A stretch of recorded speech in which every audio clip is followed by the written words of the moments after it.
ہے. لوگ کرپشن کرتے ہیں ان کے کام میں نے دیکھا زیادہ تر وہ پیسے یا تو بیماری کی دوائی کے لیے لگے یا کسی اور برے کام میں لگے, اچھے کام میں نہیں لگتے. جی, وہ کام کرنے کے دو طریقے ہوتے ہیں, ایک آدمی کی طرح کوئی کام کرتا ہے, دوسرا گدھے کی طرح کرتا ہے. مجھے غصہ آیا, میں نے کہا سر کیا میں گدھے کی طرح کام کرتا ہوں؟ آپ جو کام کر رہے ہیں نہ تو خود آپ کو کچھ حاصل ہو رہا ہے نہ مجھے کچھ حاصل کرنے دے رہے ہو.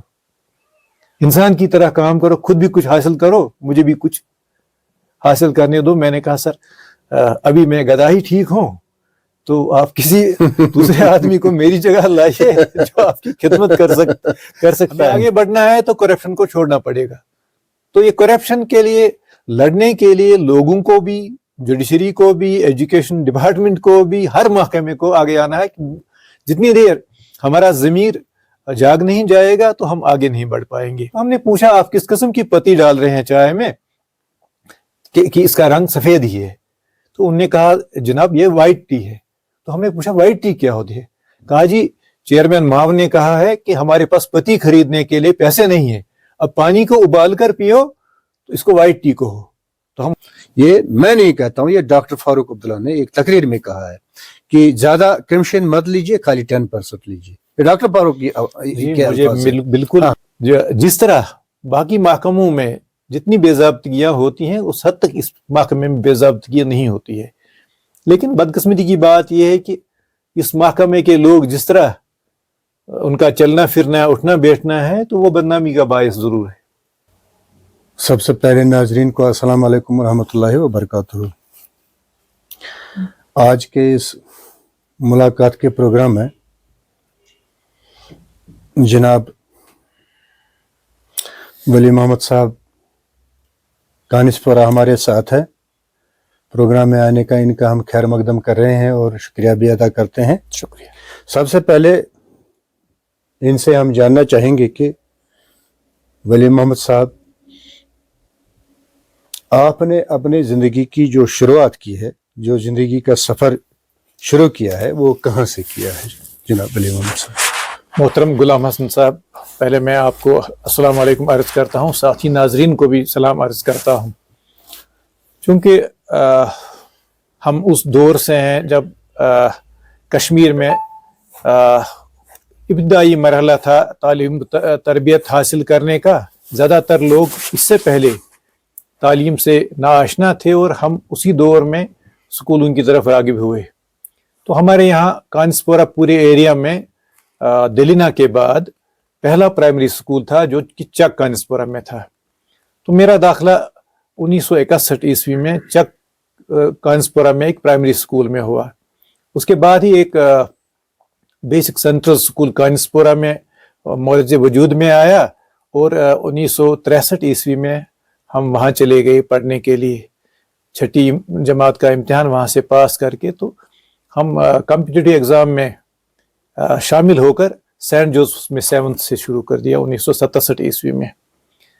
تو 1967 عیسوی کے بعد اگر ہم دیکھیں تو ہماری جو صحیح تربیت تھی ایک مشن سکول میں ہی ہوئی. تو وہاں کافی ڈسپلن تھا.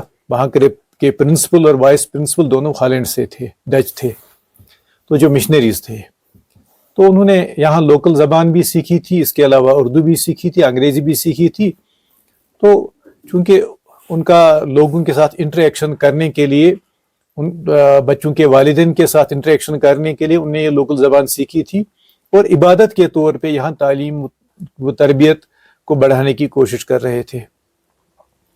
تو یہاں سے چونکہ وہاں اساتذہ کا وافر انتظام تھا, کافی پڑھے لکھے استاد تھے, یہاں تک کہ پی ایچ ڈیز ان دنوں Saint Joseph's higher secondary school میں پڑھایا کرتے تھے.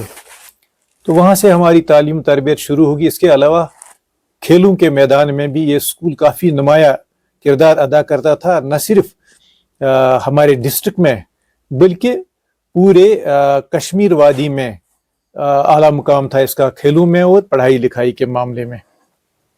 تو 1967 عیسوی سے ہی میں نے کھیلوں میں بھی حصہ لینا شروع کر دیا اور 1968 میں نے پہلی دفعہ انٹر ڈسٹرکٹ ٹورنامنٹس میں سری نگر میں حصہ لیا. اس کے بعد تو یہ سلسلہ جاری رہا اور 1970 عیسوی میں ضلع بارہمولہ کا جو کہ آج کل کے ضلع کپوارہ، ضلع بانڈی پورہ اور بڈگام کا کچھ حصہ اور جو موجودہ بارہمولہ ضلع ہے، یہ سارا ایک ہی ضلع تھا. اس میں بیسٹ ایتھلیٹ تھا ڈسٹرکٹ کا. تو 1970 عیسوی میں ہی چونکہ سینٹ جوزف اسکول اپنا سالانہ دن ہر برس مناتا ہے، اس سال میں اس اسکول کا آل راؤنڈ بیسٹ بوائے تھا. تو 1970 عیسوی میں ہم نے 10ویں جماعت کا امتحان پاس کیا، اور میں اپنے اسکول میں ہی نہ بلکہ سارے ضلع میں میری پہلی پوزیشن تھی. تو 1971 عیسوی میں نے ہائر سیکنڈری کا امتحان پاس کر دیا، اور چونکہ اسکول میں 5 فرسٹ ڈویژنز تھے تو میں ان میں سے ایک تھا. تو سارے جموں کشمیر میں 50 لوگوں کو فرسٹ ڈویژن تھا، ان 50 میں سے سینٹ جوزفس کے 5 لڑکے تھے. تو 1972 عیسوی میں میرا جو داخلہ تھا وہ اس میں ریجنل انجینئرنگ کالج سری نگر میں ہوا. تو اس کے بعد 1977 عیسوی میں 70 کے آخر میں ہم نے جس بی سول امتحان ڈسٹنکشن کے ساتھ پاس کیا. تو وہیں سے 1978 عیسوی میں میرا اپائنٹمنٹ ہماری ہو گئی as associate lecturer regional engineering college. اس کے بعد ریاستی پبلک ورکس ڈپارٹمنٹ میرا اپائنٹمنٹ ہو گیا، اور میں نے 1978 1978 سے ہی ریاستی پبلک ورکس میں کام کرنا شروع کر دیا. چونکہ ان دنوں کا کافی ہارڈ ورکنگ ہوتی تھی، تو جو ہمارے سینئرز تھے تو وہ بھی کالج کے بعد وہ بھی تعلیمی تربیت کے ساتھ ہمیں ہماری جو رہنمائی فرماتے تھے. تو شروع سے یہ ایسا ہوا کہ ہم جو لوگوں کے لیے، لوگوں کی بھلائی کے لیے جتنا بھی کر سکتے تھے کرنے کی کوشش کی. تو اس کے بعد جو ہی ہم اس جگہ پہ پہنچے، یعنی جہاں پر ہم واقعی ڈیلیور کر سکتے تھے، تو کافی سڑکیں، عمارتیں اور پل جو تھے ہم نے بنائے. جتنی محنت کر سکتے تھے خوب محنت کی. ان علاقوں تک سڑکوں کا رابطہ پہنچا دیا جو پہلے کنیکٹڈ نہیں تھے. جس طرح آج ہم دیکھ رہے ہیں کہ ہر طرف سڑکوں کا جال بچھا ہوا ہے، تو اس میں نمایاں محنت ہے ان لوگوں کی جو ہمارے وقت کے لوگ تھے، جنہوں نے ہر طرف یہ جال بچھا دیا جو آج کل میگڈمائزڈ ہے، جس کو ہم دیکھتے ہیں کہ ہر گاؤں، ہر علاقہ کنیکٹڈ ہے. تو اس میں ہم لوگوں کی محنت، نہ صرف میری بلکہ وہ سارے لوگ جو اس وقت محکمے میں کام کرتے تھے، ان کا نمایاں کردار ہے اس میں. تو ایز ایگزیکٹو انجینئر آپ واقف ہیں کہ میں جن جگہوں پہ رہا وہاں میں نے کافی کوشش کی جو بہتر سے بہتر کام کیا جا سکتا تھا کر سکیں. اس میں بہت سارے نمایاں پل ہیں، جیسے ہم نے بارہمولہ میں آزاد گنج برج، چھٹی پادشاہی برج، اسی طرح ہم نے سیلو میں برج بنا دیا. تو یہ جو میجر برجز تھے جہلم پہ. اس کے علاوہ سوپور اور بارہمولہ کا جو آج کل کے ہاسپٹلز ہیں، ڈسٹرکٹ ہاسپٹلز، ان پہ کام کہیں برسوں سے جاری تھا، لیکن کہیں کسی تکمیل کی طرف نہیں پہنچ رہا تھا. تو ہم نے بہت کوشش کی، دونوں جگہ ان ہسپتالوں کو نئی بلڈنگز میں منتقل کر دیا جو آپ آج کل دیکھ رہے ہیں. تو حالانکہ آج کل اس وقت بھی لگ رہا ہے کہ کمی ہے جگہ کی، لیکن ہم نے کافی کوشش کے بعد ان کو نئی عمارتوں میں منتقل کر دیا، ان کو تکمیل کے مراحل تک پہنچانے میں. اسی طرح بہت سارے پی ایچ سیز ہیں، درجنوں پی ایچ سیز جو ہم نے مکمل کر دیے اور محکمے کے حوالے کر دیے. تو جو ہم اس وقت جو محنت کرتے تھے وہ اس لیے نہیں کرتے تھے کہ ہم محکمے کے ملازم ہیں، ہم عبادت سمجھ کر یہ محنت کرتے تھے تاکہ لوگوں کو کوئی راحت نصیب ہو. ولی محمد صاحب بحثیت سب رنر انجینئر آپ ریٹائر ہوئے ہیں پھر؟ جی. تو آپ نے یہاں ڈسٹرکٹ بارہمولہ میں جی کام کیا ہے، سری نگر میں کام کیا ہے، جی. یا اور بہت سارے جو ڈسٹرکٹ ہیں جموں کشمیر کے، یہاں پر آپ نے کام کیا ہے بحثیت سب رنر انجینئر. جی.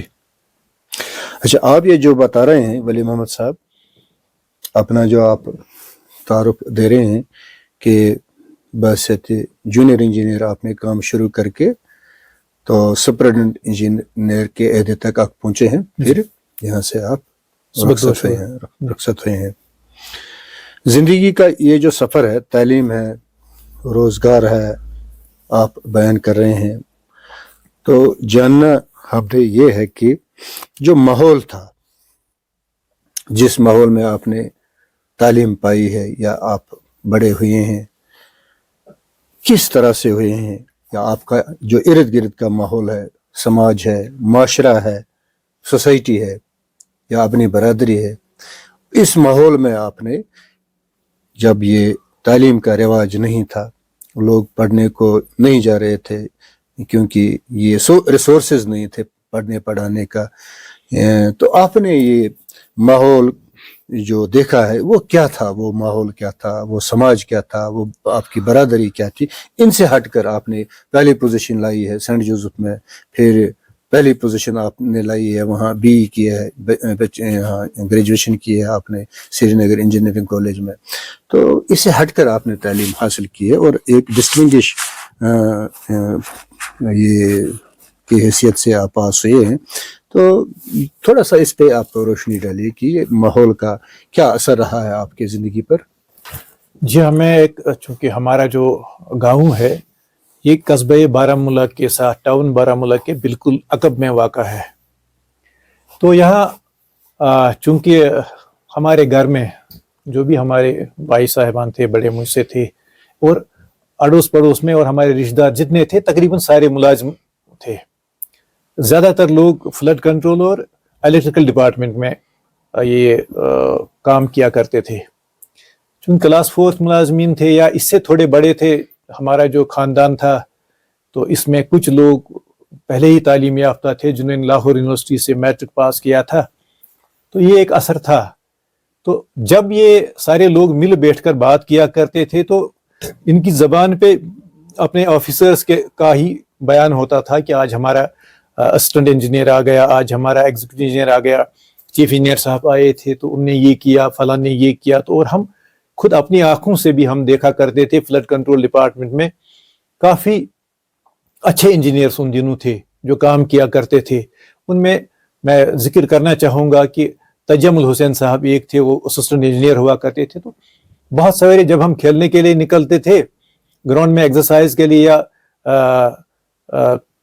یہ کوشش کرتے تھے کہ سیکھ پائیں کچھ، تو ہم دیکھا کرتے تھے کہ ایک آفیسر جاتا تھا وہ فیلڈ ڈریس لگا کر، اور وہ خود اپنے ہاتھوں سے بھی اس میں ڈریجز پہ کام کیا کرتا تھا.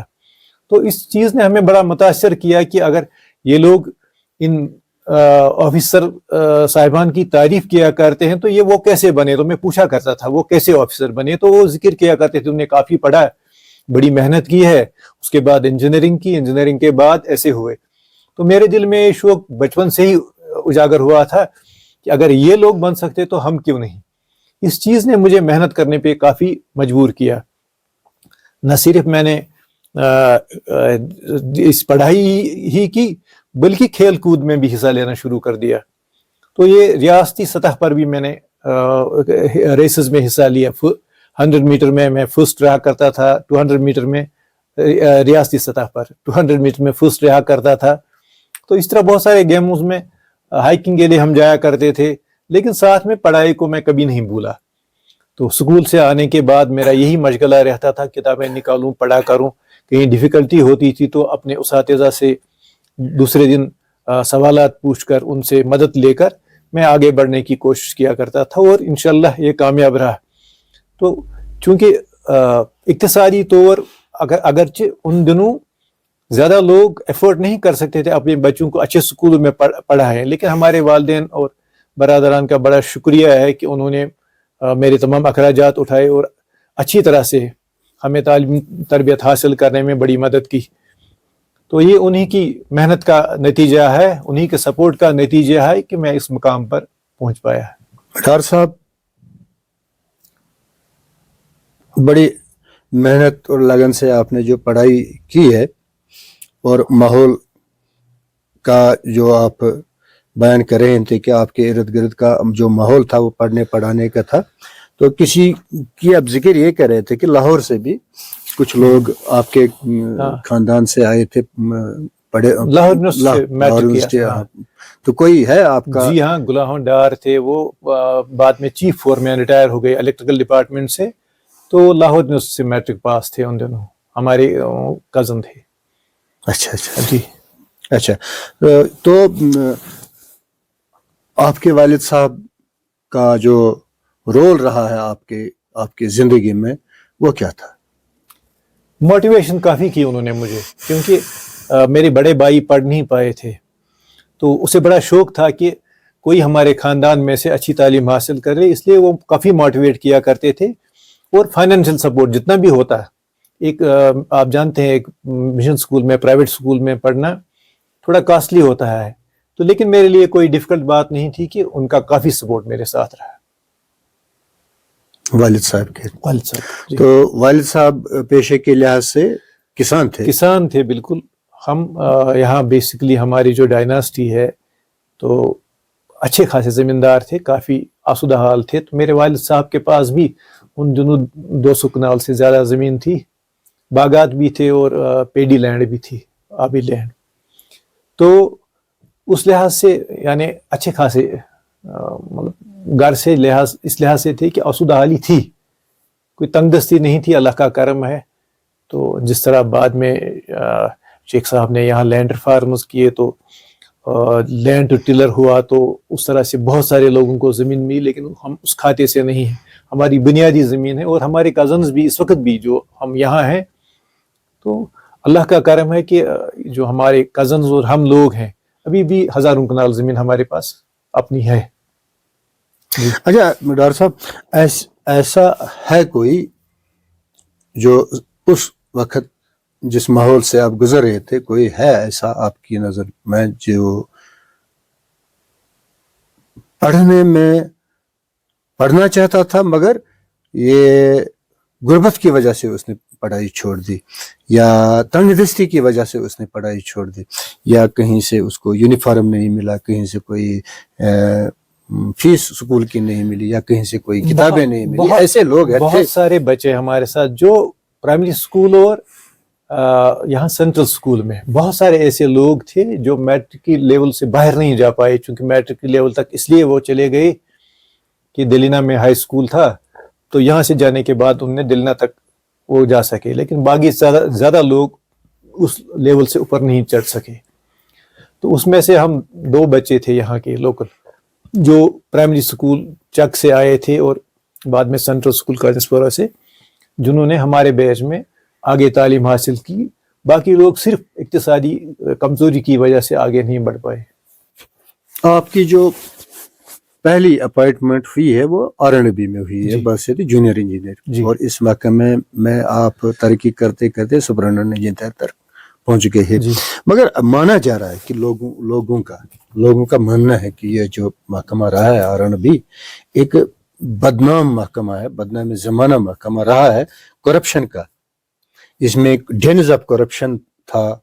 تو آپ نے یہ کیسے اس محکمے میں اپنے آپ کو بچایا، یا اپنے آپ کی جو آپ نے فرض ادا کی ہے، ڈیوٹی دیے ہیں، مانا کہ آپ نے جو کام کیا ہے بہت خوب کیا ہے، اچھا کیا ہے، جس میں آپ سے نہیں کوئی شکایت ہے، مگر آپ ان جو مسائل ہے جو مسائل رہے ہیں، روڈ کا جو ہے، بلڈنگ کا ہے، جو برج بنائے ہیں، تو اس میں کروڑوں روپے اس محکمے میں جو گپلے ہوئے ہیں یا سکیمز ہوئے ہیں، تو آپ اپنے آپ کو کیسے بچا پائے ہیں، یا یہ لوگ صحیح کر رہے ہیں یا غلط کر رہے ہیں؟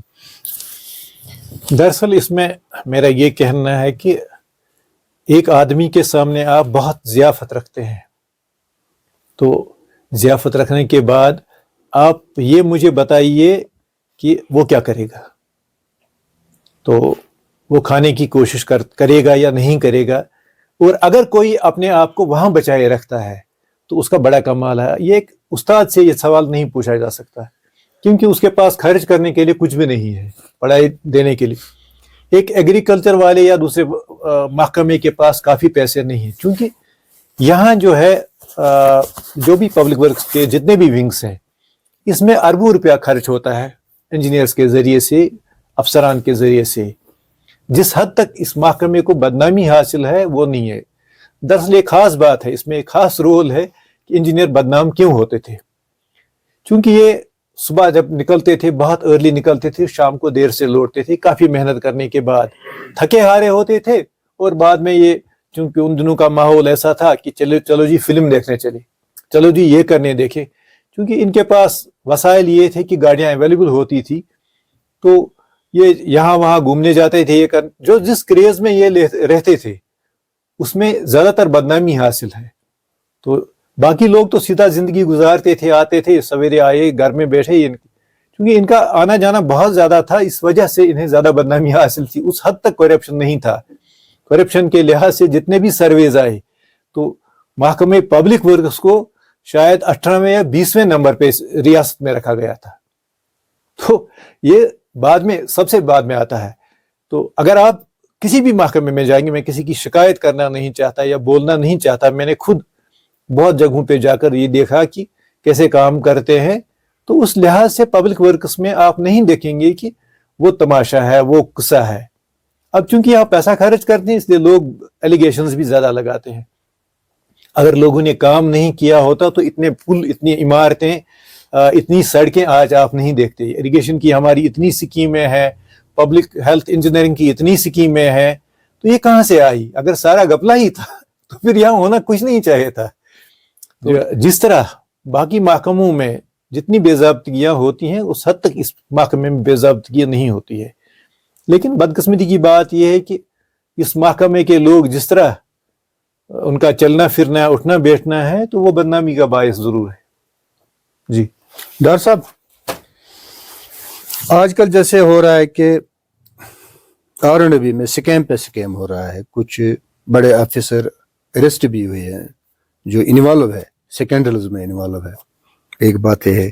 دوسری بات یہ ہے کہ ایک کنٹریکٹر کو کمیشن دینا پڑ رہا تھا کہ ایک SO کو بھی کمیشن، JE کو بھی کمیشن، AE کو بھی کمیشن، سپروائزر کو بھی کمیشن، ایگزن کو بھی کمیشن، سپرنٹینڈنٹ کو بھی کمیشن. یہ چیف سیکرٹری تک جا رہا تھا. یہ میں نہیں کہتا ہوں، یہ ڈاکٹر فاروق عبداللہ نے ایک تقریر میں کہا ہے کہ زیادہ کمیشن مت لیجئے، خالی 10% لیجئے. ڈاکٹر فاروق مجھے بالکل میں نے بھی سنا ہے. جب یہ ماحول رہا ہے، جیسے جس کا کنسنٹ اس وقت کا chief minister doctor Farooq Abdullah دے رہا تھا کہ آپ کمیشن زیادہ لے رہے ہیں، 10% ٹھیک ہے، 10% لیجئے آپ. اور آج کا جو یہ ہمارا R&B کو چھوڑ کر دوسرے جو ہمارے ڈپارٹمنٹ ہے، ریونیو ہے یا PHE ہے یا میکنیکل کوئی ڈپارٹمنٹ ہے، آج کروڑوں کا گپلا ہو رہا ہے اور اریسٹ ہو رہے ہیں. اینٹی کرپشن ایکشن میں ہے، ہر روز کسی نہ کسی کو گرفتار کیا جا رہا ہے. اور یہ ماحول دیکھ کر اور R&B کے ایسے کام اور ڈاکٹر فاروق کا یہ بیان کس طرح سے دیکھ رہے ہیں آپ؟ جی ہاں، یہ تو میں نے خود بیان ڈاکٹر صاحب کا سنا. ایسا نہیں ہے کہ یہ بالکل غلطی پہ ہوگا. کہیں نہ کہیں جہاں تک کہیں بات چلی ہو تو کہتے ہیں کہ اگر ایسا نہیں ہوا ہوتا کہیں تو بات بھی نہیں چلتی. لیکن اس میں ریزنز کیا ہے؟ ریزنز بھی یہ ہیں کہ دیکھیے آپ نے ایک مقرر کیا ہے کہ ہر کام پہ جو بھی میجر ورکس ہیں، میجر ورکس پہ کانٹریکٹر کا ایک اپنا انجینئر ہوگا، اس کا جونیئر انجینئر ہوگا، اس کا AE ہوگا، اس کا اپنا یہ چیکنگ لیب ہوگی، اس میں ٹیکنیشینز ہوں گے. چونکہ وہ رکھتے نہیں ہیں یہ کام، وہ ان لوگوں سے لیتے ہیں جو آلریڈی فیلڈ میں ان کے ساتھ کام کرتے ہیں. تو اپنے آپ کو بچانے کے لیے وہ ان سے وہی کام لیتے ہیں اور وہ پھر وہ چارجز ان سے لیتے ہیں. اس میں مجھے نہیں لگتا ہے کہ، حالانکہ وہ جائز نہیں ہے، وہ طریقہ نہیں ہے ٹھیک کام کرنے کا، لیکن اس میں دونوں سائڈ انوالو ہو، اس میں کنٹریکٹر بھی انوالو ہے، وہ آفیسر بھی انوالو ہے. افسروں کو سٹرس کرنا چاہیے تھا کہ وہ اپنا انجینئر اپائنٹ کریں، وہ نہیں کرتا ہے. اس کا کام بھی وہ اسی سے لے لیتا ہے. اس کا اگر کچھ دیتا ہے تو یہ بازار میں تو بات آئے گی ہی، یہ کیسے چھپی رہے گی بات. باقی جہاں آپ کہتے ہیں کہ سکینڈلز ہو رہے ہیں، مجھے نہیں لگتا ہے کسی میجر سکینڈل کی بات ہو رہی ہے. ہاں، بہت ساری باتیں ایسی ہیں، بہت سارے پروجیکٹس ایسے ہیں جو اکانومکلی وائبل نہیں ہے، نہیں بنانے چاہیے تھے یا اس پہ اتنا خرچہ نہیں کرنا چاہیے تھا. میرے حساب سے وہ ناجائز ہے، اس پہ روک لگنی چاہیے اور حکومت کو اقدام کرنے چاہیے کہ جس طرح وہ فائنینشیل آڈٹ ہوتا ہے اسی طرح ٹیکنیکل آڈٹ بھی کام کا ہونا چاہیے. اگر کسی کام کا ڈیزائن ہے وہ فیزیبل نہیں ہے تو اس کا باضابطہ ٹیکنیکل آڈٹ کر کے دیکھنا چاہیے کہ یہ جائز ہے یا زیادہ خرچ ہو رہا ہے یا نہیں ہو رہا ہے. یہ جس کو ہم الٹیمیٹلی کہتے ہیں کہ اکانومکلی وائبل ہے یا نہیں ہے, ان چیزوں کا جائزہ لیا جانا چاہیے. جی ڈاکٹر صاحب, جو کنٹریکٹر 10% دے رہا ہے تو دے رہا ہے, مطلب یہ کوئی ڈکی چھپی بات نہیں ہے, یہ ڈپارٹمنٹ میں عام سی کامن سی بات ہے کہ 10% یہ کنٹریکٹر کو دینا ہی دینا ہے, جیسے آپ کہہ رہے ہیں. نہیں, میں یہ نہیں کہہ رہا ہوں کہ 10% دے رہے ہیں, میں یہ کہہ رہا ہوں اگر کہیں کنٹریکٹر کو, میجر کنٹریکٹر ہے, چھوٹے کنٹریکٹر میں بات نہیں کروں گا, میجر کنٹریکٹر ہے, اسے ایک کام مل رہا ہے, اس کام پہ اس کو اپنے انجینئرز لگانے ہیں, وہ نہیں لگا رہا ہے, ان کا جو کام ہے, ان انجینئرز کا جو کام ہے وہ کروا رہا ہے اسی محکمے کے انجینئروں سے جن کا کام سپروائزری رول ہے. اگر ان سے کام لیتا ہے, ان کے ایوز اس کو وہ دیتا ہے, وہ میں اس حد تک مان سکتا ہوں کہ ایسا ہو سکتا ہے. لیکن جہاں تک یہ ایلیگیشن کہ 10% لیتے ہیں, 5%, مجھے لگتا نہیں ہے یہ کیسے پاسبل ہے, کیونکہ آج کل دور بالکل ایسا ہے کہ آپ کے پاس کیلکولیشنز ہیں. ایک کام جو ہے اس میں جب آپ میجرمنٹ کریں گے, کنٹریکٹر بھی اس کو کیلکولیٹ کر کے ہی ٹینڈر ڈال دیتا ہے. ٹینڈر ڈالنے کے بعد اگر وہ کام میں سے کسی کو پیسے دے دے گا تو پھر کام پورا ہو نہیں پائے گا, وہ اپنا بھی 10 to 15% پروفٹ رکھتا ہے. اگر وہ سارا خرچ کر کے کمیشن میں دے دے گا تو پھر کام کہاں سے ہوگا؟ جو کام ہمیں نظر آتے ہیں کنٹراسٹ ہے, یا تو کام ہوں گے یا تو کمیشن ہوگا. اگر وہ 15% کمیشن دے گا یا 10% کمیشن محکمے کو دے گا, 15% پروفٹ خود کمائے گا, تو 25% ہوگا, تو کام کہاں سے ہوگا؟ مجھے فزیکلی نہیں لگتا ہے ایسا کام ہو سکتا ہے. ڈاکٹر صاحب پھر اسی کام کی طرف آئیں گے ہم. جو کام ہو رہا ہے R&B سے یا کہیں کسی اور ڈپارٹمنٹ سے بھی, آج کل بہت ساری ایجنسیاں ہیں, کنسٹرکشن ایجنسیاں ہیں جو کام کر رہی ہے, مانا کہ کام ہو رہا ہے, مگر جو کنٹریکٹر آن سپاٹ وہاں پہ کام کر رہا ہے, ریت کا بھی دیکھنا ہوتا ہے, اس کا چیک اپ کرنا ہوتا ہے کہ ریت کون سی کوالٹی کی ہے, 1 نمبر ہے, 2 نمبر ہے یا 3 نمبر ہے. کنٹریکٹر کو الاؤ کیا جا رہا ہے کہ وہ 2 نمبر یا 3 نمبر ریت کا استعمال کریں. اچھا, میری گزارش ہے اس بارے میں, میری نظر سے گزرا تھا کوئی آرڈر حال ہی میں جب شیلیندر کمار جی محکمے کے کمشنر سیکرٹری تھے کہ ہر ضلع میں ایک ٹیکنیکل ٹیسٹنگ لیب قائم کی جائے گی. تو اسی لیے میں جو پہلے بھی ذکر کیا, میں نے کہا میجر ورکس کے لیے اس کی اپنی ٹیسٹنگ لیب ہونی چاہیے کنٹریکٹر کی. وہاں کیوب ٹیسٹ ہوتے ہیں, اس میں ایون کوالٹی آف مٹیریلز اور کوانٹٹی آف مٹیریلز دونوں چیک کیے جاتے ہیں کہ کتنا لگنا چاہیے, لگ رہا ہے برابر یا نہیں لگ رہا ہے. تو چونکہ اس کی ونگ R&B کی ایک ونگ ہے PMGSY, پرائم منسٹرز گرام سڑک یوجنا, اس میں بھی ہر سائٹ پہ ایک اپنی ٹیکنیکل لیب ہوتی ہے, وہ چیک کی جاتی ہے. اس کے بعد 2 ٹائر اس کا چیکنگ سسٹم ہے. فرسٹ ٹائر ہے state quality monitor, second tier ہے نیشنل کوالٹی مانیٹر. چونکہ اسٹیٹ کوالٹی مانیٹرز ہر کام پہ جا کے اس کی کوالٹی چیک کرتے ہیں, کوانٹٹی چیک کرتے ہیں, یہ دیکھتے ہیں کہ یہ ٹھیک ہے نہیں. اس کے بعد ان کے چیک کے بعد دوسرا چیک کیا جاتا ہے, نیشنل لیول پہ آتا ہے کوئی ایکسپرٹ, وہ اس کام کو دوبارہ چیک کرتا ہے کیا جو اسٹیٹ کوالٹی مانیٹر نے کام کیا ہے یا چیک کیا ہے یا لوگوں نے کام کیا ہے کہ وہ ٹو اسپیسیفکیشنز ہے, برابر ہے یا نہیں ہے. تو یہ 2 ٹائر سسٹم اس کے بعد چیکنگ کا ہے. اس کے بعد بھی اگر لوگ انگلی اٹھائیں تو مجھے اس میں یہ ہے کہ میں اس چیز کو مان نہیں سکتا. اچھا ڈاکٹر صاحب, پھر ایسا کیوں ہو رہا ہے کہ ایک بلڈنگ بن رہی ہے 6 مہینے کے بعد گر جاتی ہے, ایک پل بن رہا ہے 1 سال کے بعد گر جاتا ہے, ایک دیوار بن رہا ہے تو 6 مہینے کے بعد گر جاتا ہے, تو ایسا کیوں ہوتا ہے پھر؟ یا ایسا جو ہونا ہے کیا یہ کرپشن کی وجہ سے ہو رہا ہے یا ناقص مٹیریل, سب اسٹینڈرڈ مٹیریل اس میں لگایا جا رہا ہے؟ آپ دیکھیے یہ کیا کہ میگڈم